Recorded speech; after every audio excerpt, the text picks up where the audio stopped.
તો હે guys, good morning and welcome to my new vlog.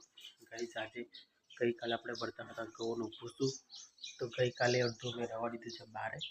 તો અત્યારે સવારે અંદર ભરશું આપણે એમાં. તો અહીંયા ખાલી થોડું ભરવાનું છે, બાકી થોડુંક જ પડ્યું છે બહાર. તો ગાઈસ, કાલે એટલું બધું તાપની અંદર કામ કર્યું તો મને તો બુખાર પણ થઈ ગઈ છે, શરદી પણ થઈ ગઈ છે. તો થોડું બાકી છે એટલે ભરવું તો પડશે જ, પરંતુ કોઈ વાંધો નહીં, ભરી લેશું. તો ચલો જલ્દીથી આવી ગયા કામે. ચેનલ પર ન હોય ચેનલને સબસ્ક્રાઈબ કરવા ના ભૂલતા. ચલો જલ્દી લાગી જાય કામે.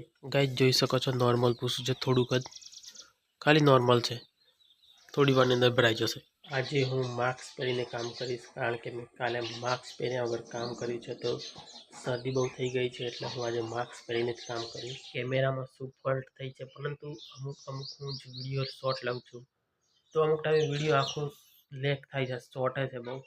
તો ખબર નહીં શેના કારણે થાય છે, પરંતુ એનાથી બહુ કંટાળી ગયો છું અને વ્લોગિંગ કરવામાં પણ મજા નથી આવતી, કારણ કે અમુક ટાઈમે હું ખેતરમાં હોય ને ખેતરમાં મારું વ્લોગિંગ કરવાનું હોય ત્યારે કેમેરો ચાલુ કરું તો કેમેરો ઓલરેડી ચોંટતો જ હોય છે. તો ગાઈઝ, એનું કંઈક આપણે સોલ્યુશન કરવું પડશે. તો ગાઈઝ, જસ્ટ આવ્યું છું ખેતરમાં. આપણે ખેતરની અંદરથી જે ઘઉંનું ભૂસું છે એ લઈ ગયા હતા, તો એ ભૂસું ઓલરેડી થોડુંક રહી ગયું છે ગાઈઝ, 2 ખોળો ભરાય એટલું.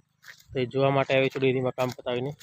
તો ચલો જોઈએ. ગાઈઝ, જોઈ શકો છો આ 2 ખોળો ભરાય એટલું ઘઉંનું ભૂસું પડ્યું છે ને. અહીંયા કૂતરા સાલા અહીંયા અંદર પડી રહેશે, બગાડી નાખશે અંદર.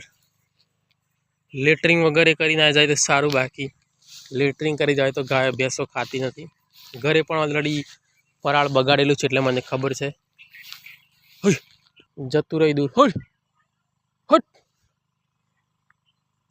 ગાઈઝ, જતું રહી. બહુ બધા કૂતરા હતા, પરંતુ હું આવ્યો ત્યારે એક જ રહ્યું હતું. બાકી જોઈ શકો છો 2 ખોળ ભરાય એટલું તો ઘઉંનું ભૂસું પડ્યું છે.